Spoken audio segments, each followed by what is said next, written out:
প্রিয় দর্শক, আসসালামু আলাইকুম। স্বাগত জানাচ্ছি NL24 টিভির আইন বিষয়ক অনুষ্ঠান ল উইথ মাহবুব তোহাতে।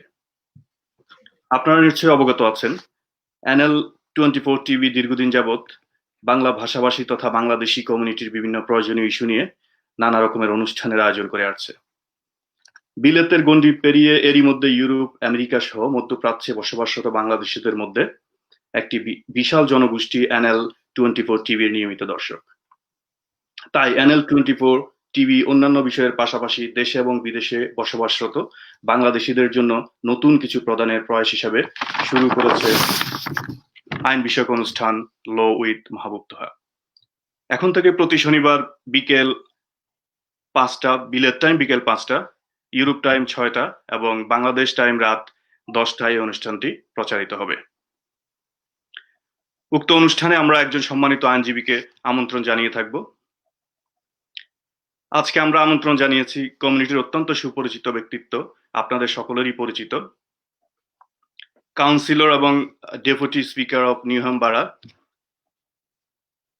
এবং ব্যারিস্টার অ্যান্ড সলিসিটর জনাব নাজির আহমেদকে। নাজির ভাই, আপনি কেমন আছেন? জি আলহামদুলিল্লাহ। কেমন আছো? ভালো আছো? জি, আমরা সবাই ভালো আছি। আমরা জানি যে আমরা একটি দুর্বিষহ সময় অতিক্রম করছি।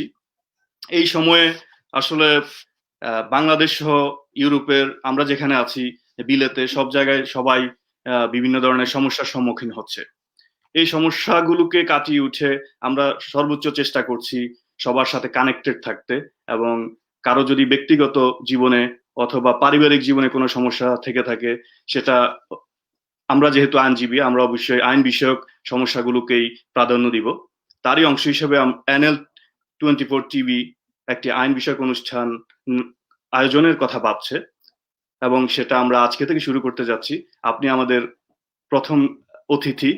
আপনি আমাদের কমিউনিটির জন্য সদা সর্বদা থেকে শুরু করে আইনজীবী থেকে শুরু করে এখন রাজনীতিবিদেও পরিণত হয়েছেন।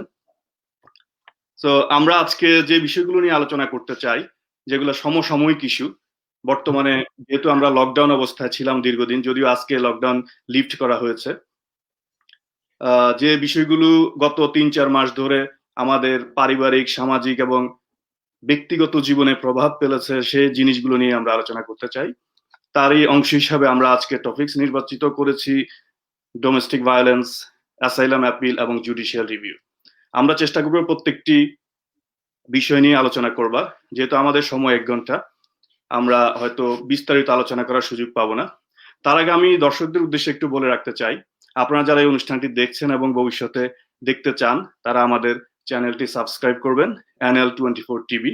আমরা ইউটিউব এবং ফেসবুকে বিভিন্ন ধরনের অনুষ্ঠানের আয়োজন করে থাকি। আপনারা যদি সাবস্ক্রাইব করেন তাহলে নিয়মিত আমাদের অনুষ্ঠানটি দেখতে পারবেন।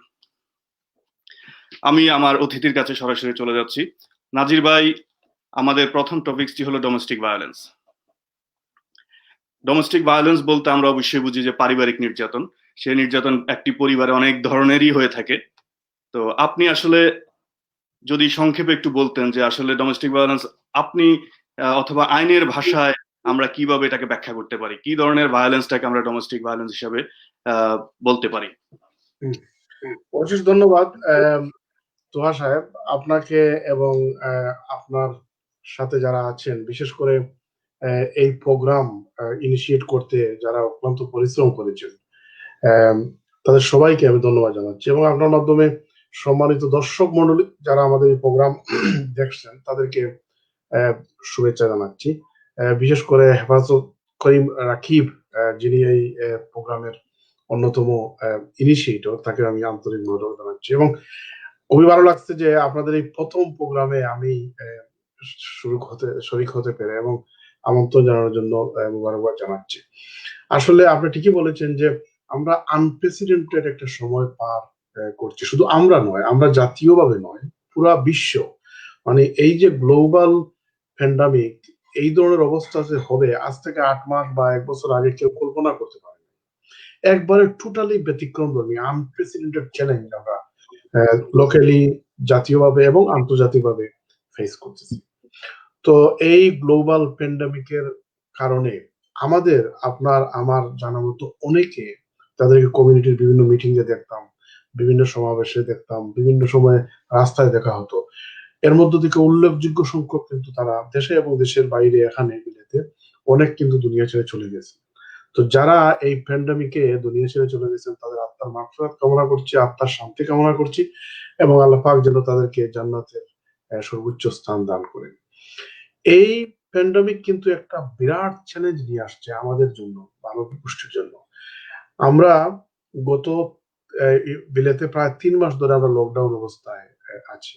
আপনি বলছেন যে লকডাউন শিথিল করা হয়েছে অনেকটা আজকে থেকে, কিন্তু এটা স্টেপ বাই স্টেপ কিন্তু করে আসছে। এখন পর্যন্ত আমরা পুরো নরমাল লাইফ যেটা আজকে ৮ মাস বা ১ বছর আগে যেতাম বা এনজয় করতাম, ওইটা কিন্তু আমরা পারছি না। আমাদের সবাইকে দায়িত্বশীল ভূমিকা পালন করতে হবে। গত ২.৫ থেকে ৩ মাস আমরা লকডাউন অবস্থায় বাসায় ছিলাম।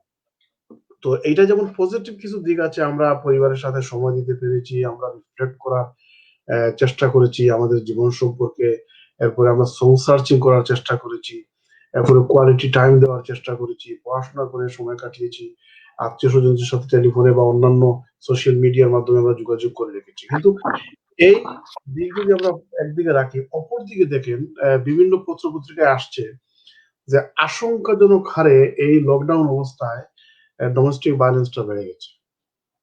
সেটা হওয়ার কথা ছিল না। আমরা অনেক সময় দেখা গেছে যে ব্যস্ততার কারণে হাসব্যান্ড বাসায় সময় দিতে পারতেছেন না, বা হাসব্যান্ড বা ওয়াইফের মধ্যে কোয়ালিটি টাইম বা বাচ্চাদেরকে সময় দেওয়ার ব্যাপারটা বছরের পর বছর, মাসের পর মাস কিন্তু উপেক্ষিত হয়ে আসছে। এই লকডাউনের অবস্থায় অনেকে দিয়েছেন, অনেকে কোয়ালিটি টাইম দিয়েছে, বাচ্চাদের সাথে সময় দিয়েছে, কিন্তু আমরা দেখি যে স্ট্যাটিস্টিক্যালি, পরিসংখ্যানগতভাবে ডোমেস্টিক ভায়োলেন্সের রেটটা কিন্তু বেড়ে গেছে এই লকডাউন অবস্থায়। এইটা পাবলিক ডোমেইনে আছে এবং পত্রপত্রিকায় আসছে। তো ডোমেস্টিক ভায়োলেন্সটা দেখেন, অনেকে মনে করেন যে ডোমেস্টিক ভায়োলেন্সটা সম্ভবত শারীরিকভাবে কেউ কাকে মারলে, বাসায় বা ঘরের ভিতরে মারলে বোধহয় ডোমেস্টিক ভায়োলেন্স না। ডোমেস্টিক ভায়োলেন্সটা কিন্তু মানসিক নির্যাতনও হতে পারে, শারীরিক নির্যাতনও হতে পারে। এবং একসময় মনে করা হতো যে ডোমেস্টিক ভায়োলেন্সটা সম্ভবত শুধু মহিলারা ভিকটিম হয়, সেইটাও কিন্তু না। ডোমেস্টিক ভায়োলেন্সের আওতায় মহিলা পুরুষ যে কোনো জন, স্বামী স্ত্রী যে কোনো জন ভিকটিম হতে পারে। একসময় ডোমেস্টিক ভায়োলেন্স এদেশের ইমিগ্রেশন লতে কনসেশন ছিল। প্রথম দিকে, আজ থেকে ১৫ বছর আগে এটা কনসেশন ছিল। মানে ডোমেস্টিক ভায়োলেন্সের উপর ভিত্তি করে হোম অফিসে অ্যাপ্লাই করলে হয়তো হোম অফিস মে কনসিডার, তার ডিসকাশন ইউজ করতে পারতো। এরপরে প্রথম দিকে ডোমেস্টিক ভায়োলেন্সের জন্য শুধুমাত্র মহিলাদেরকে কভার করতো, কিন্তু এখন এজ অফ টুডে আইনটা অনেক চড়াই উতরাই দিয়ে বর্তমান যে অবস্থার মধ্যে আছে, সেটা হচ্ছে যে ডোমেস্টিক ভায়োলেন্স রুল, অর্থাৎ it has become part of immigration rule. এটা আর কনসেশন না। যদি ডোমেস্টিক ভায়োলেন্সের ক্রাইটেরিয়া কেউ মিট করে, ডকুমেন্টস তথ্যাদি দিতে পারেন, তাহলে এর ভিত্তিতে উনাকে যদি লিমিটেড লিভ থাকেন, তাহলে উনাকে ইনডিফিনিট লিভ দেওয়া হবে অ্যাপ্লাই করলে। এবং আগে শুধু, আমি যেটা বলেছিলাম যে আগে শুধু মহিলাদেরকে কভার করতে, এখন মহিলা পুরুষ হাজবেন্ড ওয়াইফ যে কোনো জন ভিকটিম হলে এর উপর ভিত্তি করে হোম অফিসে ইমিগ্রেশন রিলিফ পাওয়ার জন্য অ্যাপ্লাই করতে পারেন। বিশেষ করে যারা এদেশে স্পাউস হিসাবে আছে অথবা বাংলাদেশ থেকে স্পাউস হিসেবে আসছেন, কোনো কারণে যদি ডোমেস্টিক ভায়োলেন্সের ভিকটিম হয়ে থাকেন, তাহলে কোনো মতোই আপনি একবারে চোখ বুজে কান্নারত অবস্থায় সহ্য করে যেতে হবে মাসের পর মাস, বছরের পর বছর, না, এটা না। আইনটা এই মডার্ন সিভিলাইজ কান্ট্রিতে আমরা এইভাবে সহ্য করার জন্য বলে না। আপনি যদি ভিকটিম হন, তাহলে আপনি অবশ্যই আইনগত ব্যবস্থা নেবেন। এবং আমরা যদি এই ডোমেস্টিক ভায়োলেন্সের কারণে যদি ইমিগ্রেশন রাইট বা রিলিফ পেতে অসুবিধা হয়, তাহলে ওই ডকুমেন্টস দিয়ে হোম অফিসে অ্যাপ্লাই করলে, ফর এক্সাম্পল তোহা সাহেব আপনি জানেন, আমরা সেটাতে কিভাবে যাব, আমি একটু আপনাকে থামাতে চাচ্ছি। আমরা শুধু ইমিগ্রেন্ট নিয়ে নয়, আমরা পুরোপুরি ডোমেস্টিক ভায়োলেন্সটা কারা কারা এফেক্টেড হতে পারে। আপনি যেমন বলেছেন যে শুধু মহিলারা, যেটা ধরে নেওয়া হতো যে একসময় শুধু নারীরাই এর ভিকটিম হয়ে থাকে, বাস্তবে সেখানে পুরুষরা ভিকটিম হয়েছে। তো আমরা প্রথমে একটু শুরু করতে চাচ্ছি এইভাবে যে ডোমেস্টিক ভায়োলেন্সটা যখন হয় তখন একজন কি প্রতিকার পেতে পারে, আইনি প্রতিকার, সেটা শুধু ইমিগ্রেন্ট নয়, অন্যরা যারা এখানকার অলরেডি পাসপোর্টধারী অথবা যারা ব্রিটিশ, আমাদের সোসাইটিতে অনেকে অলরেডি পাসপোর্ট নিয়ে আছেন, অনেকে ব্রিটিশ হয়ে গেছেন এই সোসাইটিতে অলরেডি ইন্টিগ্রেটেড, তারা কি ধরনের প্রতিকারটা পাবেন এবং কোথায় কিভাবে নিবেন সেই প্রতিকারটা? যদি ধরেন একজন ভিকটিম, সে হঠাৎ করে তার হাজবেন্ড অথবা ওয়াইফ কর্তৃক ভিকটিম হলো, তাহলে সে প্রথমে কোথায় যাবে, কি করবে, তার পরবর্তীতে আমরা ইমিগ্রেশন বিষয়টা নিয়ে আলোচনা করতে চাই। না, খুবই সুন্দর। আপনি বলেছেন যে ডোমেস্টিক ভায়োলেন্সে যারা ভিকটিম হবে তারা সবাই যে ইমিগ্রান্ট এমন না, এখানে সেটেল বা ব্রিটিশ নাগরিকরাও কিন্তু ভিকটিম হতে পারে। এখানে দুইটা জিনিস, যে ডোমেস্টিক ভায়োলেন্সের শিকার হলে এটা ইমিগ্রেশন ক্রাইটেরিয়া বা ইমিগ্রেশন স্ট্যাটাস, ওইটা যদি আমরা একদিকে রাখি, কেউ যদি ডোমেস্টিক ভায়োলেন্সের শিকার হয়ে থাকে, প্রথমেই উনি যদি ফিজিক্যাল হার্ম হওয়ার সম্ভাবনা থাকে, ইমিডিয়েটলি পুলিশ ইনভলভ করবেন, পুলিশ কল করবেন। আর যদি সাধারণ ছোটখাটো মনোমালিন্য হয়, তা আমরা চেষ্টা করব, আমরা অ্যাডভাইস করব যে এটা আলোচনার ভিত্তিতে বা গিভ এন্ড টেক দিয়ে সমঝোতার ভিত্তিতে, কোনো মানুষ কিন্তু পারফেক্ট নয়, এটা হাজবেন্ড ওয়াইফের মধ্যে ভুল বুঝাবুঝি হতে পারে, চেষ্টা করেন আপনারা আলাপ করে শেষ করার জন্য। কিন্তু এটা যদি মানসিক কি বলে নির্যাতনের পর্যায়ে চলে যায়, তাহলে অবশ্যই আপনাকে রিলিফ নিতে হবে। আর যদি এটা ফিজিক্যাল ভায়োলেন্সের পর্যায়ে চলে যায়, তাহলে অবশ্যই আপনি আইন শৃঙ্খলা বাহিনীকে ইনভলভ করতে হবে। তো যদি আপনি ফিজিক্যাল থ্রেটের সম্মুখীন হন, সাথে সাথে আপনি পুলিশ ইনভলভ করবেন। আর যদি সেখানে কি বলে আন্ডার এজ মাইনর বাচ্চারা থাকে, তাদের যদি রিস্ক বা ওয়েলফেয়ার যদি একটা স্টেক থাকে, তাহলে অবশ্যই লোকাল অথরিটি সোশ্যাল সার্ভিস ডিপার্টমেন্টে যোগাযোগ করবেন। এরপরে যদি কোনো ফিজিক্যাল হার্ম বা কোনো থাকে, তাহলে অবশ্যই আপনি পুলিশকে ইনভলভ করার সাথে সাথে আপনাকে মেডিকেলি আপনি আইদার জিপি কে ইনফর্ম করবেন, বা আপনিও যদি কোনো আহত হওয়ার মতো অবস্থা হয়, তাহলে অবশ্যই আপনি ইমার্জেন্সি হসপিটালে গিয়ে চিকিৎসা করাবেন। এরপরে বিভিন্ন বাড়াতে, বিশেষ করে টাউন হোমলেটস বা আশেপাশে ভিকটিম সাপোর্ট টিম বা কি বলে ডোমেস্টিক ভায়োলেন্স সাপোর্ট টিম, এই ধরনের বিভিন্ন ধরনের চ্যারিটি বা গ্রুপ কাজ করে এই ধরনের ভালনারেবল পার্সনদেরকে সহযোগিতা করার জন্য, তাদের সহযোগিতাও নিতে পারেন। এবং টাউন হোমলেটস বা এর আশেপাশে যারা বাঙালি অধ্যুষিত পাড়া বা এলাকা, সেখানে দেখবেন যে যদি ল্যাঙ্গুয়েজ ব্যারিয়ার থাকে, তাহলে সেখানে ইন্টারপ্রিটারের ব্যবস্থা করার সুযোগ আছে। এরপরে আপনি আইনি পদক্ষেপ নিতে পারেন। তো সেফটির জন্য পুলিশ, সোশ্যাল সার্ভিস, এগুলোকে আপনি ইনভলভ করবেন। এরপরে যদি কোনো ইমিগ্রেশন সমস্যা থাকে, তাহলে অবশ্যই আমরা যেটা আগে বলেছি যে হোম অফিসে আপনি এর ভিত্তিতে আবেদন করতে পারবেন এবং রাইট পাওয়ার সম্ভাবনা আছে যদি আপনি উপযুক্ত প্রমাণ দিতে পারেন। জি নাজির ভাই, আমরা আলোচনা করছি যে ডোমেস্টিক ভায়োলেন্সের শিকার নারী পুরুষ উভয় পক্ষে হতে পারে। সেখানে কি শুধু স্বামী স্ত্রী ইনভলভ, নাকি পরিবারের কেউ কারো কর্তৃকও সেই ভায়োলেন্সটা হতে পারে, এবং সেটাও কি সমানভাবেই প্রতিকার পাওয়ার অধিকার রাখে কিনা?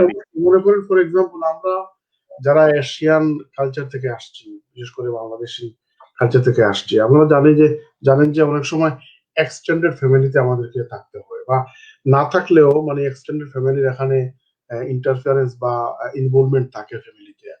তো অনেক সময় দেখা গেছে যে ওই হাজবেন্ড ওয়াইফের মধ্যে অনেক সময় দেখা গেছে মোটামুটি ভালো সম্পর্ক আছে, কিন্তু থার্ড পার্সনের ইন্টারফিয়ার করার কারণে বা ইনভলভমেন্ট হওয়ার কারণে ব্যাপারটা কিন্তু অন্যদিকে মোড় নিতে পারে। এবং অনেক সময় দেখা গেছে ফিজিক্যাল ভায়োলেন্সও কিন্তু থার্ড পার্টির কারণে, আপনি আইদার ফাদার ইন ল অথবা মাদার ইন ল অথবা ব্রাদার ইন ল অথবা সিস্টার ইন ল, সেখানে ইনভলভ হয়ে ডোমেস্টিক ভায়োলেন্সের শিকার হতে পারে।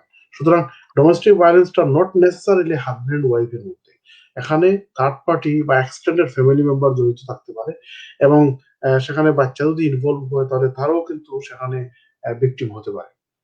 তো এজন্য আপনার কথা রাইট যে শুধুমাত্র হাজবেন্ড ওয়াইফের মধ্যে সীমাবদ্ধ নয় বা লিমিটেড নয়, এটার মানে কি বলে ব্যক্তি বা ইয়েটা প্রসারটা কিন্তু অনেক অনেক অনেক দূরে যেতে পারে আর কি, এবং অন্যের ইনভলভমেন্ট সেখানে থাকতে পারে, বিশেষ করে আমাদের এশিয়ান কালচারে।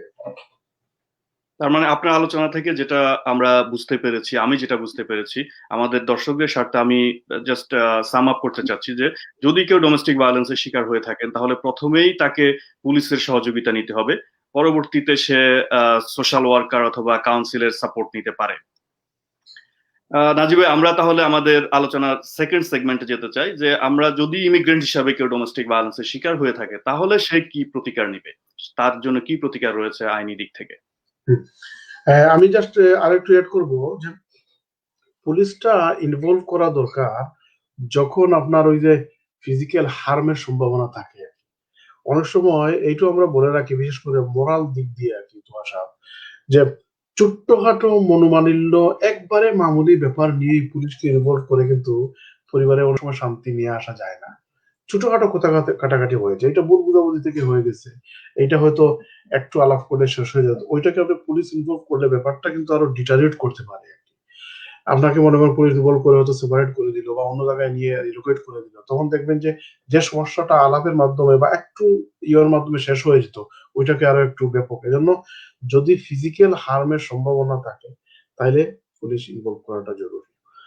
আর আপনি যেটা বলছেন যে ইমিগ্রেশনের ব্যাপারটা দেখেন, আমরা তো বললাম যে ডোমেস্টিক ভায়োলেন্স সবাই এফেক্টেড ভিকটিম হতে পারে, রিগার্ডলেস অফ ন্যাশনালিটি।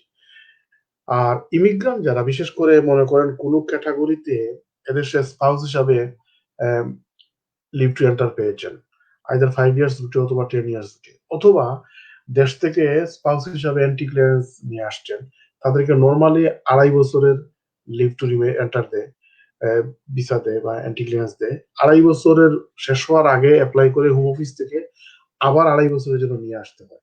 তো টোটাল 5 ইয়ার্স থাকার পরে একজন spouse would be entitled to apply for indefinite leave. তো এটা হচ্ছে প্রবেশনারি পিরিয়ড, এটা 5 বছরের জায়গায় এক সময় ছিল 2 বছর, এক সময় ছিল 1 বছর। তো এইভাবে বেড়ে বেড়ে এখন এজ অফ টুডে আইনটা হচ্ছে যে 5 বছরের স্পাউস হিসাবে থাকার পরে she would be entitled to apply for indefinite leave। এখন এই 5 বছরের মধ্যে বিয়াটা সাবসিস্টিং আছে, ফাইন্যান্সিয়াল রিকোয়ারমেন্ট মিট করতেছে, অ্যাকোমোডেশন রিকোয়ারমেন্ট আছে, সবগুলো রিকোয়ারমেন্ট কিন্তু ফুলফিল করেই অ্যাপ্লাই করলে পরে এক্সটেনশন এবং ইনডিফিনিট লিভ দেয়। একমাত্র ব্যতিক্রম হচ্ছে ডোমেস্টিক ভায়োলেন্স। ডোমেস্টিক ভায়োলেন্সের কেউ যদি ভিকটিম হয়ে থাকে এবং তার কাছে যদি উপযুক্ত প্রমাণ থাকে, তাহলে তাকে ওই ফুল 5 ইয়ার্স অপেক্ষা করতে হবে না, সে ইমিডিয়েটলি অ্যাপ্লাই করতে পারে হোম অফিসে।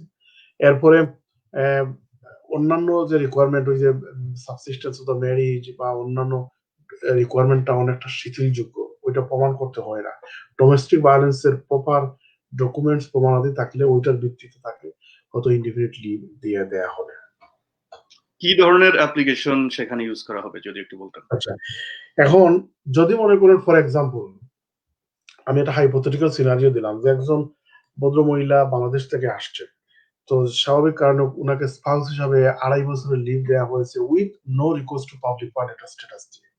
এখন উনি সাডেনলি ডোমেস্টিক ভায়োলেন্সের ভিকটিম হলেন, তো উনাকে হয়তো গড় ত্যাগ করে উনার আত্মীয়র বাসায় যেতে হয়েছে, অথবা পুলিশ তাকে অন্য একটা শেল্টারে নিয়ে তাকে আশ্রয় দিয়েছে। এখন উনার তো ভিসার মধ্যে no visa requirement, sorry, no request to public fund রিকোয়ারমেন্টটা আছে।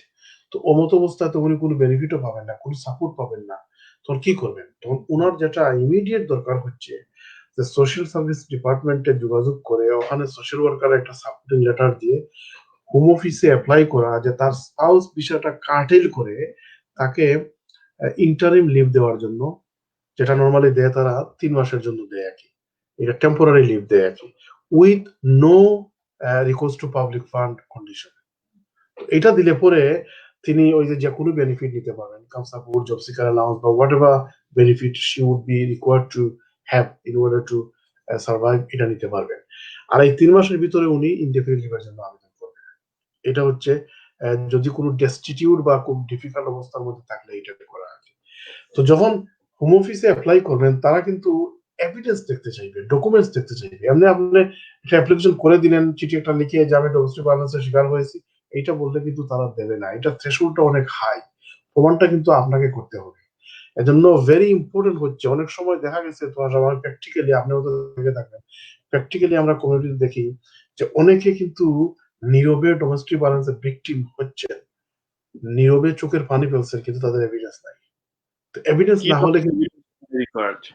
জি, তো এভিডেন্স না হলে কিন্তু হোম অফিস গ্রহণ করবে না। প্রথম এভিডেন্সটা হচ্ছে, যেমন মনে করেন যদি ডোমেস্টিক ভায়োলেন্সের কারণে পুলিশ ইনভলভ হয়, তো পুলিশের রিপোর্ট অথবা পুলিশ যদি চার্জ করে আদার পার্টনারকে বা হাজবেন্ড ওয়াইফকে, তাহলে ওই চার্জের ডকুমেন্টস, যদি কনভিকশন হয় তাহলে কনভিকশনের ডকুমেন্ট, অথবা যদি কোনো ইনজাংশন দেয় তাকে যে ওই চৌহদ্দির মধ্যে বা এত গজের মধ্যে বা আশেপাশে আসতে পারবে না, এই ধরনের ইনজাংশন, কৌশন, চার্জ, কনভিকশন অথবা পুলিশ রিপোর্ট, এইগুলা হচ্ছে প্রথম দফা এভিডেন্স।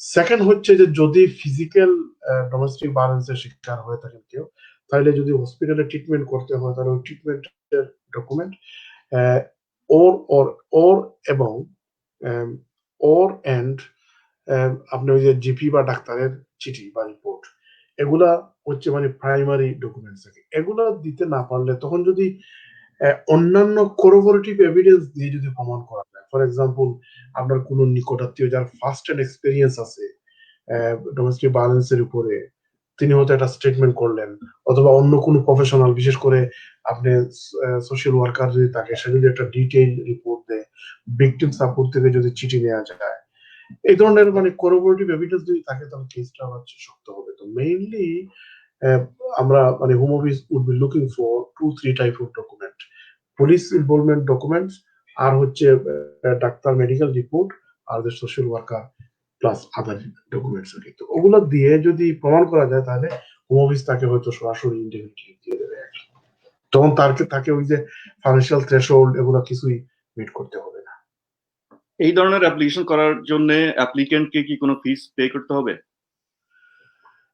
নর্মালি তো অ্যাপ্লিকেন্টকে যে কোনো অ্যাপ্লিকেশনের ফিস দিতে হয়, ফিসটা হচ্ছে রিকোয়ারমেন্ট। কিন্তু যদি কেউ ডেস্টিটিউট থাকে বা সিভিয়ারলি ডিফিকাল্টি থাকে, তার যদি ফাইন্যান্সিয়াল কোনো ব্যাকআপ বা সেভিংস বা ইনকাম না থাকে, তখন he or she can apply for remission. এবং রেমিশন যদি তারা ডকুমেন্টস, প্রপার ডকুমেন্ট অ্যাপ্লিকেশন ফর্মটা ফিল আপ করে যদি করা হয়, তাহলে তাহলে রেমিশন পাবে, ফি ওয়েভ পাবে। আর ফি ওয়েভ পেয়ে গেলে ওনাকে আর ফিস দিতে হবে না। আর তাহলে আরেকটা নাজিব, জিনিস, জি, হচ্ছে যেমন ডোমেস্টিক ভায়োলেন্সের রিকোয়ারমেন্ট, যেমন স্পাউস হিসাবে আপনি যখন ইনডেফিনিট লিভ জন্য অ্যাপ্লাই করবেন, তখন আপনাকে ল্যাঙ্গুয়েজ রিকোয়ারমেন্ট ফুলফিল করতে হবে। কিন্তু ডোমেস্টিক ভায়োলেন্সে কিন্তু এক্সাম্পশন, মানে ডোমেস্টিক ভায়োলেন্সে অনেক কিছু সুযোগ সুবিধা দেওয়া হয় আর কি। যদি প্রপারলি কেউ ডোমেস্টিক ভায়োলেন্সের ভিকটিম হয়ে থাকে, তাহলে তার জন্য যদি প্রপারলি অ্যাপ্লিকেশন থ্রো করা যায়, তাহলে ইনডেফিনিট লিভ পাওয়ার সম্ভাবনা প্রচুর। সেখানে কি রিলেশনশিপটা যে ব্রোকেন হয়ে গেছে সেই ধরনের কোনো এভিডেন্স অথবা ডকুমেন্ট সাবমিট করা কি প্রয়োজন আছে, নাকি না করলেও চলবে? না, যেহেতু স্পাউস হিসাবে বা পার্টনার হিসাবে অ্যাপ্লাই করছেন না, সুতরাং এখানে রিলেশনশিপ আছে কিনা নাই ওইটা কিন্তু ধর্তব্য বিষয় না। ধর্তব্য বিষয় হচ্ছে যে আপনি ভিকটিম অফ ডোমেস্টিক ভায়োলেন্স। তবে স্বাভাবিক কারণে আপনি একসাথে একই বাসার নিচে একই রুমে থেকে ডোমেস্টিক ভায়োলেন্সের যদি প্রমাণ অ্যাপ্লাই করেন, তাহলে তো তারা বিশ্বাস করবে না। সেজন্য মোস্টলি এক্ষেত্রে দেখা গেছে যে যে অ্যাপ্লাই করবেন অ্যাপ্লিক্যান্ট, উনি হয়তো সেপারেট থাকবেন বা অন্য বাসায় থাকবেন বা অন্য জায়গা থেকে অ্যাপ্লাই করবেন। তো মুদ্রা কথা, ডোমেস্টিক ভায়োলেন্সে অ্যাপ্লাই করলে তখন আদার পার্টনার বা স্পাউসের সাপোর্ট বা ডকুমেন্টস দিতে হয় না বা লাগবে না। তার মানে আমরা যেটা বুঝতে পারছি যে সেখানে ডোমেস্টিক ভায়োলেন্ট হিসাবে যদি আপনি ভায়োলেন্সের শিকার হিসাবে যদি আপনি অ্যাপ্লিকেশন করতে চান, ইমিগ্রেশন স্ট্যাটাসকে এখানে প্রতিষ্ঠিত করতে চান অথবা ফার্দার লিভ টু রিমেইন নিতে চান, তাহলে যে প্রমাণগুলো দিতে হবে সেটা থ্রেশহোল্ডটাও অনেকটা হাই এটা প্রমাণ করবার জন্য।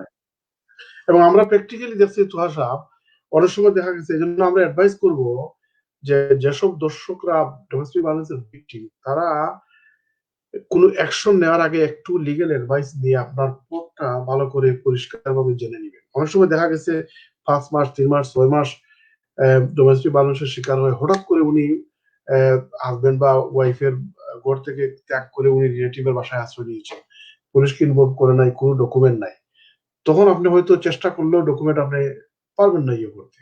কিন্তু এর আগে যদি আপনি কোনো আইনজীবীর পরামর্শ নিয়ে যদি আপনার রাইটস এবং অধিকারটা জানতেন, তাহলে অনেকটা সহজ হয়ে যেত আপনি ডকুমেন্টস বা তথ্যাদি জোগাড় করতে। ধন্যবাদ নাজির ভাই।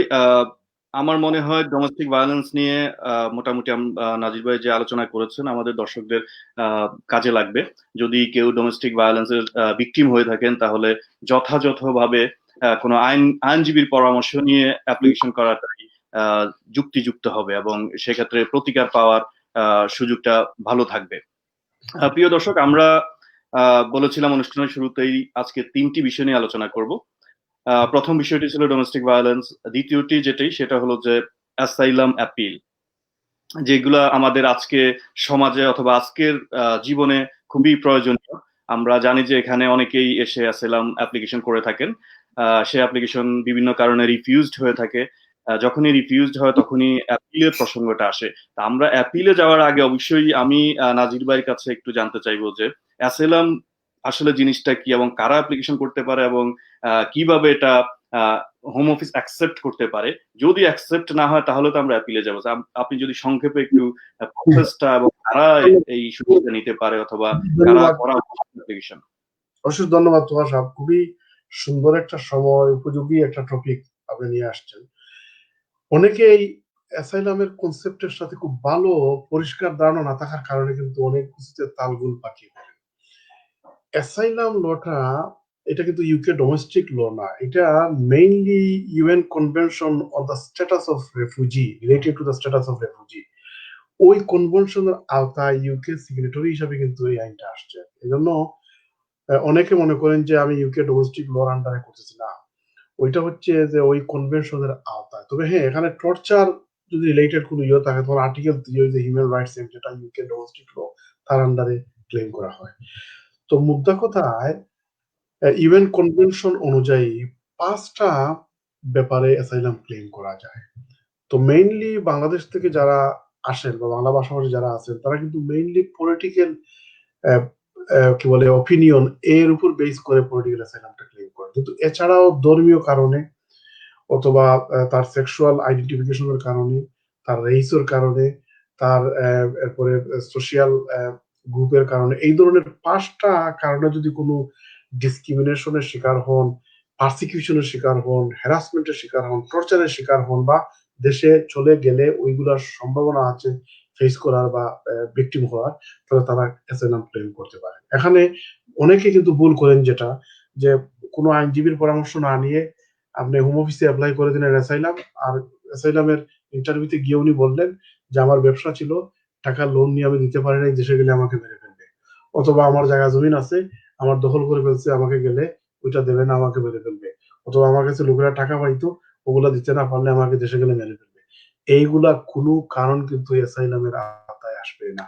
এবং আপনি যদি বিসমিল্লাহ গলত করে অ্যাসাইলাম ক্লেম করেন তাহলে তো আপনি পরবর্তীতে অ্যাসাইলামও পাবেন না, আপিলে গিয়ে আপনি সাকসেস হতে পারবেন না। এই জন্য এটা ভেরি ইম্পর্টেন্ট হচ্ছে যে অ্যাসাইলামের কম্পোনেন্ট বা গ্রাউন্ডটা আপনাকে ক্লেম করতে হবে। এটা রিলিজিয়াস কারণ হতে পারে, পলিটিক্যাল কারণ হতে পারে, সেক্সুয়াল আইডেন্টিফিকেশনের কারণ হতে পারে, বা সোশ্যাল ক্লাসের জন্য, এভাবে 5টার একটা হতে হবে। এই 5টার একটার মধ্যে না আসলে অ্যাসাইলাম ক্লেম করা হবে না, আর করলেও আপনার সাকসেস সম্ভাবনা নাই। এটা হচ্ছে নাম্বার 1 তো আসা। আর 2 নম্বর হচ্ছে যে আসলে যদি বাংলাদেশে পলিটিক্যালি কেউ অ্যাক্টিভ থাকে এবং যদি পলিটিক্স এর কারণে নির্যাতন নিপীড়নের শিকার হয়ে থাকেন বা গেলে হবেন, এই ধরনের অবস্থা থাকে, আমরা অবশ্যই অ্যাডভাইস করি পলিটিক্যাল অ্যাসাইলাম ক্লেম করবে। কিন্তু দেখা গেল বাংলাদেশে কোনো পলিটিক্যাল অ্যাক্টিভিটিস আপনার কখনো ছিল না, গেলেও করবেন না। আপনি দেশে আছেন 8 বছর, 10 বছর, 15 বছর ধরে, হঠাৎ করে আপনার শখ জাগলো, আপনি পলিটিক্যাল অ্যাসাইলাম ক্লেম করলেন না। এই ধরনের ক্লেম করার জন্য আমরা মোটেই কি বলে অ্যাডভাইস করব না। এটা মোটেও ঠিক না। আমরা যদি পলিটিক্যাল, আপনি সময় লিঙ্গারি করতে পারেন কিন্তু আপনার টাকা যাবে, সময় যাবে, আপনার স্ট্রেস বাড়বে, এখানে আপনি অ্যাসাইলাম পাবেন না। কারণ অ্যাসাইলাম যারা করেন তাদেরকে বেশ কিছু জিনিস প্রমাণ করতে হয় এবং 2-3টা জিনিস ভেরি ইম্পর্টেন্ট। আপনি যদি বাংলাদেশে কোনো পলিটিক্স করে না থাকে, পলিটিক্যালি যদি অ্যাওয়ার বা আপনার যদি সচেতনতা না থাকে, আপনি যখন ওই যে ডিটেইল ইন্টারভিউতে যাবেন, সাবস্টেটিভ ইন্টারভিউ যেটা বলে, ওখানে তো প্রায় 300, 400, 500 কোয়েশ্চেন পর্যন্ত হোম অফিস করে বসে। তখন আপনি এগুলো জবাব দিবেন কিভাবে? অথবা যদি রিফিউজ হয়, আপনি যদি আপিলে যান, তখন ক্রস এক্সামিনেশনে তখন কি বলে হোম অফিস লয়ার যে থাকবে হুপো, সে তো অনেক ধরনের কোয়েশ্চেন করবে, আপনি জবাব দিবেন কিভাবে? এজন্য আমরা 1-2টা এমনও দেখেছি, এটা আপনি শুনলে হয়তো তোহা সাহেব আপনি হাসবেন, যে কোর্টে জেরাতে জিজ্ঞেস করছে যে আপনি তো, হ্যাঁ ঠিক আছে, ফর এক্সাম্পল আপনি বিএনপি করেন, তো আপনার বিএনপি লিডার কে? উঠে বলছে শেখ হাসিনা। তো এই ধরনের যদি আপনার নলেজ থাকে তাহলে আপনি কিভাবে এক্সপেক্ট করতে পারেন যে আপনার পলিটিক্যাল অ্যাসাইলাম গ্রান্ট করা হবে? এইটা তো এবারে মামুলি ব্যাপার। যে কোনো একজন সমর্থক পলিটিক্যাল পার্টির বলতে পারবে যে বিএনপি লিডারকে বা আওয়ামী লীগের লিডারকে। তো আমরা যদি তালগোল পাকিয়ে বলি তাহলে তো হবে না। এজন্য যারা রিয়েল জেনুইন পলিটিক্যাল পার্সন এবং যাদের পলিটিক্স এর কারণে দেশে নির্যাতন হয়েছেন বা গেলে হবেন, তারা অবশ্যই পলিটিক্যাল সহযোগিতার আশ্রয় নেবেন, ক্লেম করবেন। 3 নম্বর পয়েন্টটা হচ্ছে যে আপনি নিজের উপর একটু জাস্টিস করবেন, ইনসাফ করবেন। কারণ আপনি সহযোগিতা করবেন হোম অফিসকে টু মেক এ ডিসিশন।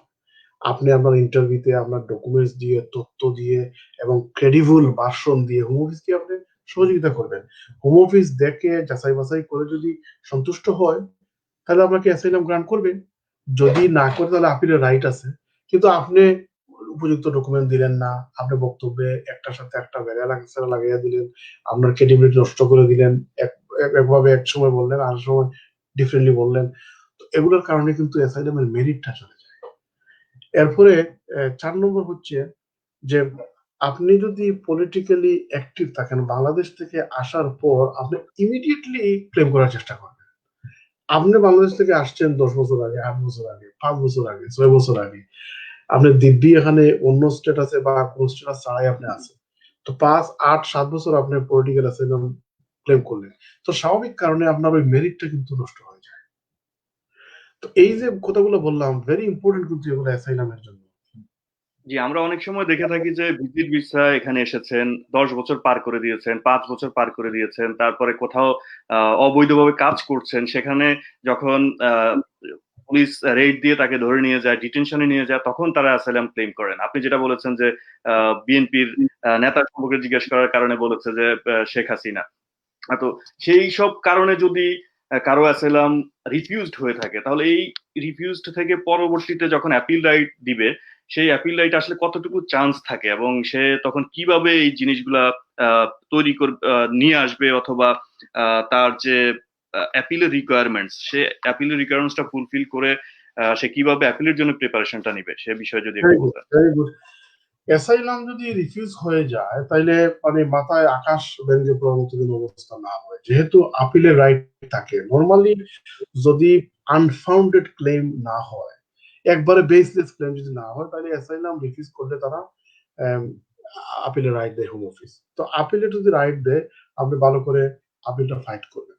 এবং এটার জন্য বেশ কিছু নির্দেশিকা বা আমাদের অ্যাডভাইস হচ্ছে যে ফাউন্ডেশনটা হচ্ছে, আমি যেটা আগে বলেছি, ফাউন্ডেশনটা হচ্ছে আপনার অ্যাসাইলাম ইন্টারভিউ এবং যে ডকুমেন্টসটা আপনি দিয়েছেন হোম অফিসে in support of your application, your claim, সেটা হচ্ছে ভেরি ইম্পর্টেন্ট।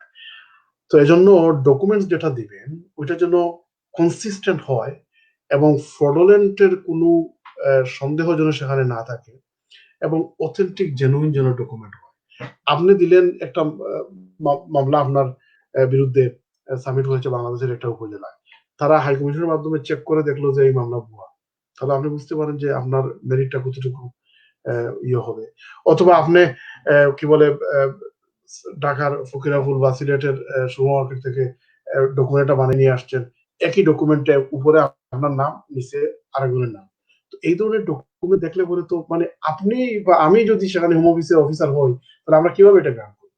এজন্য ডকুমেন্টস হতে হবে অথেন্টিক এন্ড জেনুইন। আর আপনাকে যে ডকুমেন্ট বানিয়ে আনতে হবে বা যে কোনো ডকুমেন্ট আনলে হবে না, আপনি যতটুকু পারেন জেনুইন ডকুমেন্ট নিয়ে আসেন। আপনার বক্তব্য, আপনার ইন্টারভিউ, আপনার ডকুমেন্টস কোঅপারেটিভ হলে, কারণ হোম অফিস তারা দেখবে যে ক্রেডিবিলিটি, আপনার ক্লেইমের ক্রেডিবিলিটি, আপনার যদি কথাবার্তায় কনসিস্টেন্ট থাকে, এর সাপোর্টে যদি যতটুকু সম্ভব আপনি এভিডেন্স দিতে পারেন, তাহলে তো আপনার হওয়ার সম্ভাবনা আছে। এবং যদি কোনো কারণে না হয়, তাহলে ফাউন্ডেশন যদি শক্ত থাকে, আপনি এর উপরে 3 তলা, 4 তলা, 5 তলা যেভাবে বিল্ডিং তোলা যায়, ঠিক আপনি আপিলে গিয়েও আপনি আশা করতে পারেন। কিন্তু আপনি ইন্টারভিউতে দেখা গেল যে ক্রেডিবিলিটি একবারে নষ্ট করে ফেলছেন। আপনার দেখা গেল যে আপনি মামলার তথ্য দিয়েছেন কিন্তু তারা ইনকোয়ারি করে সেখানে পায় নাই। অথবা আপনি ডকুমেন্ট দিয়েছেন এটা দৃশ্যত জাল। তো এই ধরনের আপনাকে গিয়ে উইন করার সম্ভাবনা কম। তো এজন্য ভেরি ইম্পর্টেন্ট হচ্ছে যে প্রিপারেশনটা, ওয়েল বিগান ইজ হাফ ডান, ইংলিশে একটা কথা আছে। আমরা যদি ভালো করে ফাউন্ডেশনটা শক্ত করে সুন্দর করে করতে পারেন, তাহলে আপিলে সাকসেস হওয়ার সম্ভাবনা প্রচুর।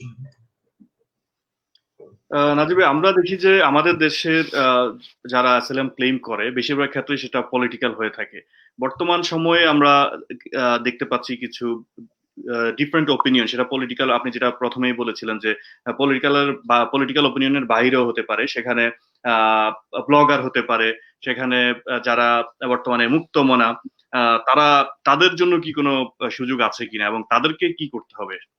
অবশ্যই, অবশ্যই। এবং আমি বলছি পলিটিক্যাল অ্যাসাইলাম একটা সিগনিফিকেন্ট নাম্বার, কিন্তু এই পলিটিক্যাল অ্যাসাইলাম মানেই যে অ্যাসাইলাম ওটা না। অ্যাসাইলামটা কেউ যদি ধর্মীয় কারণে বাংলাদেশের নির্যাতনের শিকার হয়ে থাকে তাহলে তার মাধ্যমে সে অ্যাসাইলাম ক্লেম করতে পারে। সে যদি মনে করেন তার সেক্সুয়াল কি বলে আইডেন্টিফিকেশনের কারণে, এলজিবিটি হওয়ার কারণে যদি সে নির্যাতনের শিকার হয়, তার ভিত্তিতে সে অ্যাসাইলাম ক্লেম করতে পারে। সে যদি রোহিঙ্গা বা বাংলাদেশে আটকে পড়া বিহারে যদি হয়, তার ভিত্তিতে সে অ্যাসাইলাম ক্লেম করতে পারে। সে যদি মনে করেন উপজাতীয় বা অন্য কোনো আদি অধিবাসীর কারণে যদি সে নির্যাতনের শিকার হয়ে থাকে, সেটাও হতে পারে। এজন্য আহ, যার যেটা মানে অ্যাপ্লিকেবল এবং যার যেটা যোগ্য, সে যদি মনে করেন ফর এক্সাম্পল করে পলিটিক্স ফর এক্সাম্পল, কিন্তু করলো আরেকটা বই একটা নাম দিয়ে, তো এতে হয় না আর কি। মানে আপনি যেটার জন্য ভিকটিম সেটাই আপনি ক্লেম করবেন এবং সেটাই আপনি প্রস্তুতি নেবেন, হওয়ার সম্ভাবনা থাকে বেশি। তার মানে আপনি যে কারণগুলো বললেন যে এলিমেন্টস গুলা থাকলে কোনো ব্যক্তি লাইভ যদি সেখানে যদি সে পারসিকিউটেড হওয়ার ভয় থাকে তার নিজ দেশে, তাহলে সে এখানে অ্যাসাইলাম ক্লেম করতে পারে। আচ্ছা, আপনি যদি আমাদেরকে একটু বলতেন যে অ্যাসাইলাম ক্লেম করতে কোনো খরচ আছে কিনা, যে আমি খরচ বলতে বোঝাচ্ছি যে হোম অফিসের কোনো ফিস অথবা হোম অফিসের কোনো সাপোর্ট সে পেয়ে থাকে কিনা। কোনো একজন ব্যক্তি হঠাৎ করে বাংলাদেশ থেকে আসলো অথবা যে কোনো দেশ থেকে আসলো, সে এখানে কিভাবে সার্ভাইভ করবে? সেখান থেকে হোম অফিস তাকে কোনো সাপোর্ট দিবে নাকি তাকে নিজের সাপোর্টই করতে হবে, নিজের আর্থিক দিক দিয়েই সেটা চালিয়ে নর্মালি যেতে? ইমিগ্রেশন অ্যাপ্লিকেশনে ফিজ আছে, কিন্তু অ্যাসাইলামে কোনো ফিজ নাই। অ্যাসাইলাম অ্যাপ্লিকেশন হোম অফিসে ওখানে অ্যাপয়েন্টমেন্ট করে, ফোনে অ্যাপয়েন্টমেন্ট করে ক্লেম করতে হয়। করোনা ভাইরাসের কারণে একটু রেস্ট্রিক্টেড অবস্থায় আছে, কিন্তু আমি নর্মালি বলতেছি আর কি। হয়তো ফিজ হতে পারে আইনজীবী বা লয়ারের ফিজ হতে পারে, অ্যাসিস্ট্যান্স, রিপ্রেজেন্টেশন, কোর্টে গেলে, হিয়ারিং বা ইন্টারভিউতে গেলে ওইটা ফিজ হতে পারে লয়ারের, কিন্তু হোম অফিসের সেট কোনো ফিজ নাই। যদি কোনো ডেস্টিটিউট বা অন্য উপায়ে কোনো ব্যক্তি হয়ে থাকেন, তাইলে অ্যাসাইলাম ক্লেম করার পরে নার্স সাপোর্টের জন্য ক্লেম করতে পারেন, আবেদন করতে পারেন। তারাও তাই তাকে ফাইন্যান্সিয়াল সাপোর্ট বা প্রয়োজন যদি হয় তাহলে অ্যাকোমোডেশনের ব্যবস্থা তারা করতে পারে। এবং অ্যাসাইলাম ক্লেম করার পরে যদি প্রায় ১ বছর পর্যন্ত যদি হোম অফিস তারা কোনো কারণে সিদ্ধান্ত দিতে না পারে, তাইলে সংশ্লিষ্ট applicant can apply for permission to work. এবং এটা নর্মালি ১ বছরের ভিতরে দিতে না পারলে হোম অফিস তাকে কাজের পারমিশন গ্রান্ট করে। এটা অতীতে করেছে এবং নর্মালি করে। সেই নার্স সাপোর্টটা কি ধরনের সাপোর্ট? সেটা কি যখনই ক্লেম করবে তখনই সে সে অ্যাপ্লিকেশনটা করবে নার্স সাপোর্টের জন্য, নাকি পরবর্তীতে করার সুযোগ রয়েছে? পরবর্তী সুযোগ আছে, ক্লেইমের সময়ও করতে পারে, অথবা মনে করেন ক্লেইমের সময় হয়তো তার অবস্থা ভালো আছে ফর এক্সাম্পল, কিন্তু পরে দেখা গেল তার অবস্থা শোচনীয় হয়ে গেছে, ডেস্টিটিউট হয়ে গেছে, পরেও করতে পারে। এইটা ওপেন, মানে অ্যাপ্লিকেশন সময়ও করতে পারে এবং পরেও করতে পারে। এইটা ওই যে সাবজেক্টিভ ব্যাপার আর কি, তার অবস্থার উপর নির্ভর করে। কেউ যদি তার অবস্থা ভালো হয়, পলিটিক্যাল অ্যাসাইলাম ক্লেম করছেন, তাকে তো করার দরকার নেই। কিন্তু যদি তার ডেস্টিটিউট অবস্থা হয়, তাহলে অবশ্যই নার্সের সাপোর্টের প্রয়োজন আছে। ধন্যবাদ নাজির ভাই। তাহলে যদি সবকিছু দেওয়ার পরে, সমস্ত এভিডেন্স দেওয়ার পরে একজন অ্যাসাইলাম সিকার তার অ্যাপ্লিকেশন রিফিউজ করে হোম অফিস, তাহলে তাকে অবশ্যই কোর্টে যেতে হবে, অ্যাপিল করতে হবে। আহ, আপনি শুরুতেই অ্যাপিলের প্রসেস সম্পর্কে একটু বলেছেন। আমরা যদি কোনো কারণে সে অ্যাপিল রাইট না পেল, তাহলে সে কি করবে? আমি একটু টাচ করেছি যে যদি ফর এক্সাম্পল আনফাউন্ডেড ক্লেম হিসাবে হোম অফিস পেয়ে থাকে। আমি আনফাউন্ডেড কথাটা বললাম এই জন্য যে একজন ব্যক্তি মনে করেন ১৫ বছর আগে আসছেন, ১০ বছর আগে আসছেন, এতদিন বিভিন্ন ক্যাটাগরিতে ইলিগালি অবৈধভাবে আছেন, কিন্তু দেখা গেল যে উনি কোথায় কাজে ধরা খেয়ে অ্যাসাইলাম ক্লেম করেছেন। হোম অফিস ইন্টারভিউ নিয়ে ফর এক্সাম্পল পেলো যে তার এটার কোনো ফাউন্ডেশন নাই, এটা আনফাউন্ডেড। এটা হচ্ছে একটা দিক। অথবা মনে করেন বাংলাদেশে একজন হাই প্রোফাইল পলিটিক্যাল লিডার হয়তো ভিজিটে বা অন্য ক্যাটাগরিতে ইউকেতে আসছেন, সেই ফার্স্ট অপরচুনিটিতে উনি অ্যাসাইলাম ক্লেম করেছেন, তো ওইটা তো আনফাউন্ডেড হওয়ার কথা না এবং নর্মালি হয় না। তো আনফাউন্ডেড না হলে পরে তখন তারা আপিলের রাইট দেয়। আর যদি আনফাউন্ডেড হিসাবে পায় তখন তারা আপিলের রাইট না দিয়ে সার্টিফিকেশন দিয়ে দেয়।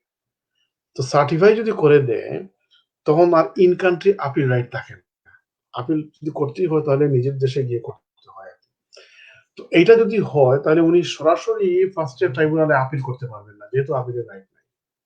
তবে তার জন্য দুইটা অপশন খোলা। একটা হচ্ছে যে হয়তো উনি দেশে চলে যাবেন, উনি যদি মনে করেন হোম অফিসের সাথে এগ্রি যে না ঠিক আছে আমারটা ফাউন্ডেশন তো পাবো না, আমি দেশে চলে যাবো। আরেকটা হচ্ছে ওই সার্টিফিকেশনটাকে চ্যালেঞ্জ করা। তো ওইটা কিন্তু আবার আপিলের মাধ্যমে চ্যালেঞ্জ করতে পারবেন না। ওই সার্টিফিকেশনটা চ্যালেঞ্জ করতে হবে by way of judicial review, এবং জুডিশিয়াল রিভিউতে চ্যালেঞ্জ করে যদি ওইটা আপনি উইন করেন তখন হয়তো আপনি আপিলের রাইট পাবেন। এমনও হয় যে জুডিশিয়াল রিভিউ যদি ভালো করে লজ করা যায়, প্রিএকশন প্রটোকল যদি আগে দেয়া যায়, অনেক সময় লজের আগেও হোম অফিস তারা রিকনসিডার করে ওইটা তুলে দিতে পারে, অথবা আপনি লজ করার পরেও কিন্তু হোম অফিস কনসেন্ট অর্ডার দিয়ে তুলতে পারে, অথবা আপনি সাবস্টেন্টিভ লজ করার পরেও কিন্তু কোর্ট আপনার পক্ষে দিতে পারে। বিভিন্ন ধরনের সিনারিও হতে পারে। তো যদি সার্টিফিকেশনটা কোর্ট তুলে দেয় তখন আপনি আপিলের রাইট পাবেন।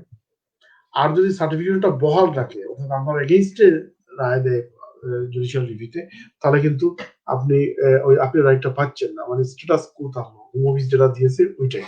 তখন ওইটার এগেইনস্টে আপনি কোর্ট অফ অ্যাপিলে আপিল করতে পারবেন।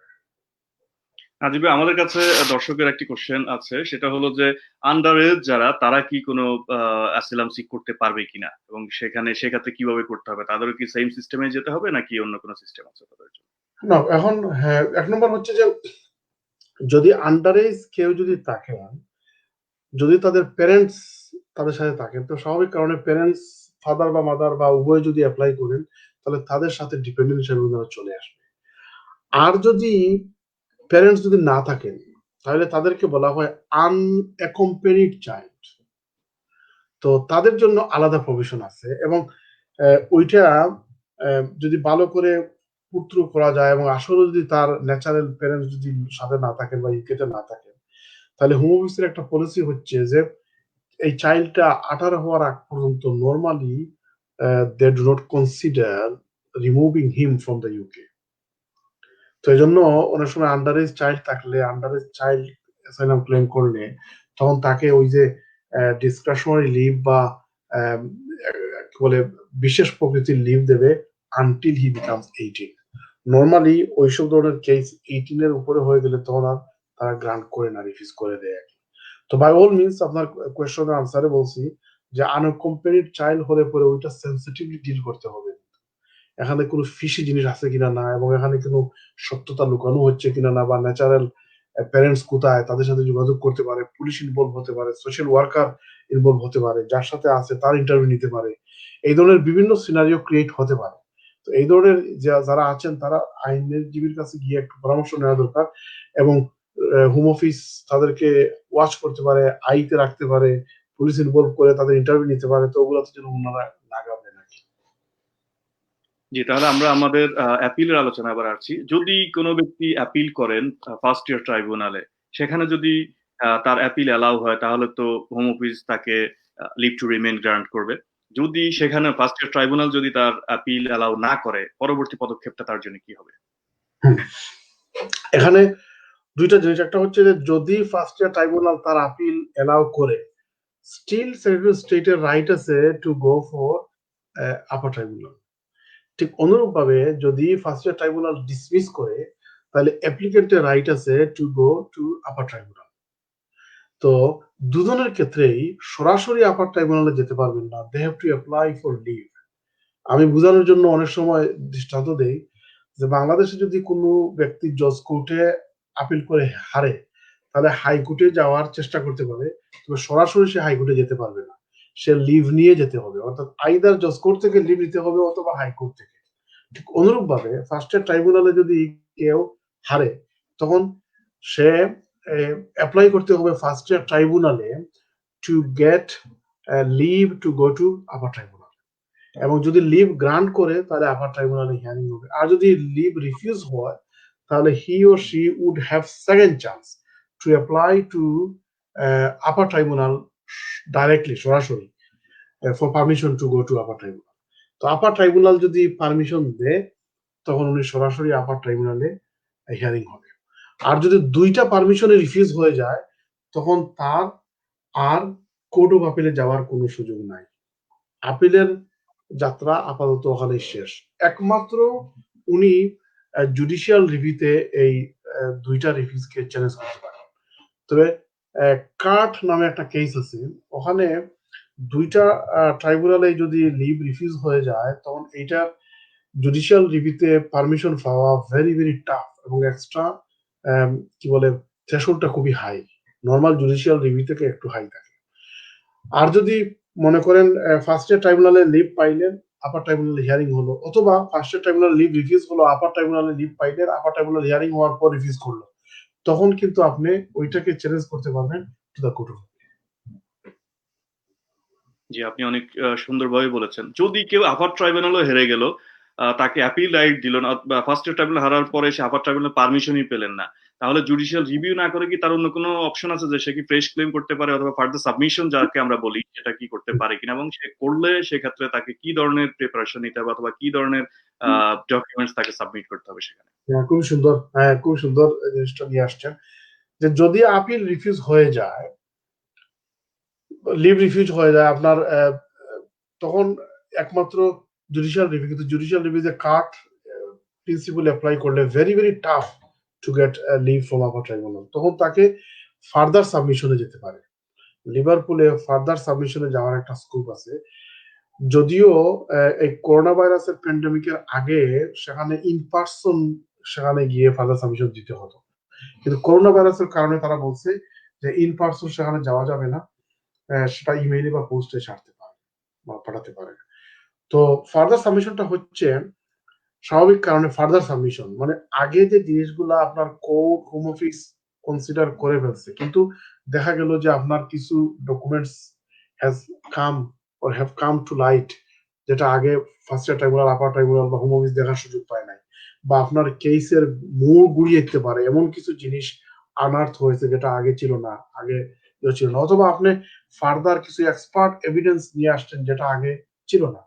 তো ওগুলা দিয়ে যদি শক্ত করে ফার্দার সাবমিশন দেয়া যায় তাহলে অনেক সময় দেখা গেছে যে ওইটা কনসিডার করে হোম অফিস তাকে ওই যে গ্রান্ট করতে পারে। যদি ওইটা যদি গ্রান্ট না করে তাহলে ওই রিফিউজালের উপর বেস করে কিন্তু আমরা জুডিশিয়াল রিভিউতে যেতে পারি, আর যদি আপিল রাইট দিতে তো আপিলও করতে পারে। ধন্যবাদ নাজির ভাই। তাহলে আমরা মোটামুটি অ্যাসাইলাম আপিল সম্পর্কে জানতে পারলাম। যদিও আমি অবশ্যই আমাদের দর্শকদেরকে পরামর্শ দিব একজন বিশেষজ্ঞ আইনজীবীর পরামর্শ নেবার জন্য, তাহলে আপনার যে অ্যাপিল থাকবে সেটা খুব ভালোভাবে রিপ্রেজেন্ট করতে পারবেন আপনি কোর্টে, অথবা আপার ট্রাইব্যুনাল, ফার্স্টের ট্রাইব্যুনাল আর আপার ট্রাইব্যুনাল, অথবা যদি আপনাকে যেতে হয় কোর্ট অফ অ্যাপিল পর্যন্ত, সেখানেও আপনি অবশ্যই ভালোভাবে রিপ্রেজেন্টেড হওয়ার জন্য আইনজীবী সহায়তা নেওয়া আমরা মনে করি। নাজির ভাই, যদি কেউ অ্যাসাইলাম অ্যাপিলে সাকসেস হলো অথবা হোম অফিস থেকে সাকসেস হলো, তাহলে সে কত বছরের লিভ টু রিমেইন পাবে এবং লিভ টু রিমেইন পাবার পরে তাকে কি করতে হবে? নরমালি তাকে 5 ইয়ার্স লিভ দেয়া হবে। এক সময় অনেক আগে সরাসরি ইনডেফিনিট লিভ দেয়া হতো, তো এখন তাকে 5 ইয়ার্স এর লিভ দেয়। 5 ইয়ার্স এর পরে উনি আপনার কোনো ইনডেফিনিট লিভ পাবেন না। তিনি কি সেক্ষেত্রে তার যা ফ্যামিলি মেম্বাররা আছে তাদেরকে অ্যাড করতে পারবেন কিনা? তার যদি ফ্যামিলি মেম্বার মনে করেন দেশে থেকে থাকেন, ইউকেতে থাকলে তো স্বাভাবিক কারণে ক্লেম যখন করবেন তখন তার ডিপেন্ডেন্ট হিসেবে তারাও ইনক্লুডেড হওয়ার কথা। কিন্তু যদি উনি একাই এসে ক্লেম করে থাকেন এবং ক্লেম যদি সাকসেস হয় তাহলে he will have right to be কি বলে reunited by his close family member. আরেকটা জিনিস এখানে বলা ভালো মনে হয়েছে যে কোনো ব্যক্তি যদি অ্যাসাইলাম বাংলাদেশ থেকে যদি অ্যাসাইলাম এখানে এসে পান তাহলে he would not be able to go back to Bangladesh. যদি উনি বাংলাদেশে যান তাহলে তার ওই রাইটটা বা ক্লেমটা যে গ্রান্ট দিয়েছে তাকে রেফিউজি স্ট্যাটাস, এটা কিন্তু অটোমেটিক্যালি ক্যান্সেল হয়ে যাবে। শুধু বাংলাদেশ থেকে না, যে দেশ থেকে এসেই উনি ক্লেম করেছেন ওই দেশে তো নিরাপদ না, এজন্যই তো উনাকে রেফিউজি স্ট্যাটাস দিয়েছে। সুতরাং ওই দেশে গেলে তো আর উনি কি বলে উনার তো আর রিস্ক থাকলো না, নিরাপদ উনি, সুতরাং ওইটা অটোমেটিক্যালি ক্যান্সেল হয়ে যাবে। আমরা আগে যেটা জানতাম যে আফটার 5 ইয়ার্স অটোমেটিক্যালি যে কোনো অ্যাসাইলাম সিকার অথবা রেফিউজি স্ট্যাটাস নিয়ে যারা এখানে থাকবে তারা অটোমেটিক ভাবেই আইএলআর এর জন্য অথবা ইনডিফিনিট লিভ টু রিমেইনের জন্য অ্যাপ্লিকেশন করতে পারে। কিন্তু কিছুদিন আগে তথা আমি যদি স্পেসিফিক ভাবে বলি তাহলে 2015-এ সরকার একটা আইন করেছে যেটা 2017-এ সম্ভবত ইমপ্লিমেন্টেড হয়েছে, যে সরকার চাইলে আবার সেটা রিভিউ করতে পারে। যদি রিভিউ করে যদি সেখানে সে কোয়ালিফাই না করে তাহলে তার প্রতিকারটা কি হতে পারে, সে কি ধরনের প্রতিকার তখন সরকারের কাছে চাইতে পারে? আসলে তো দিন দিন তো আইনগুলো অনেক সময় পরিবর্তন, পরিমার্জন এবং চেঞ্জ হচ্ছে। অ্যাক্টিভ রিভিউ যেটা বলছে আর কি, যে তারা যখন অ্যাপ্লাই করা হবে তখন অ্যাক্টিভ রিভিউ করবে। মনে করুন ফর এক্সাম্পল বাংলাদেশ থেকে একজন ভদ্রলোক এসে অ্যাসাইলাম ক্লেম করেছেন, কিন্তু দেখা গেল 5 বছর পরে তার নিজের দল ক্ষমতায়, তখন তো তার জন্য আর ওই রিস্ক থাকলো না। তখন অ্যাক্টিভ রিভিউ করলে তাকে নরমালি রিফিউজ করে দেওয়া হবে। ঠিক অনুরূপ ভাবে ওই যে চেঞ্জ অফ সার্কামস্টেন্সেস যেটা আর কি, তার দল ক্ষমতা না হয়েও যদি মনে করেন অন্য একটা দল ক্ষমতায় আসলো, তার জন্য সেখানে রিস্ক না যাওয়াতে, তখন কিন্তু তারা অ্যাক্টিভ রিভিউ করে কিন্তু রিফিউজ করে দিতে পারে। তো যদি এজ ইট ইজ থাকে তাহলে নরমালি রিফিউজ হওয়ার সম্ভাবনা নাই, তবে চেঞ্জ অফ সার্কামস্টেন্সেস হলে পরে এবং অ্যাক্টিভ রিভিউতে অনেক সময় আটকে দিতে পারে। তো নরমালি আটকে দিলে আপিলের রাইট থাকে। ধন্যবাদ নাজির ভাই। আমরা মনে হয় অনুষ্ঠানের একদম শেষের দিকে চলে এসেছি। আশা করছি আমাদের দর্শকরা আমাদের এই আলোচনার কারণে উপকৃত হবেন। প্রিয় দর্শক, আমরা প্রত্যেক শনিবার আপনাদের জন্য এই আইন বিষয়ক অনুষ্ঠান প্রচার করার চেষ্টা করব।